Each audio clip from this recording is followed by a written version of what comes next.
రఘువంశ రామయ్య సుగుణాల సీతమ్మ వరమాల కైవేచు సమయాన శివధనువు విరిచాకె వధువు మది గెలిచాకె మోగింది కళ్యాణ శుభవీణ. కళ్యాణం వైభోగం శ్రీరామచంద్రుని కళ్యాణం.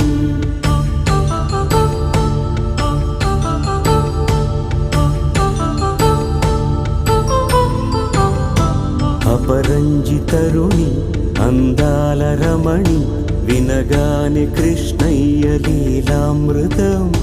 గుడి దాటి కదిలింది తన వెంట నడిచింది గెలిచింది రుక్మిణి ప్రేమాయణం. కళ్యాణ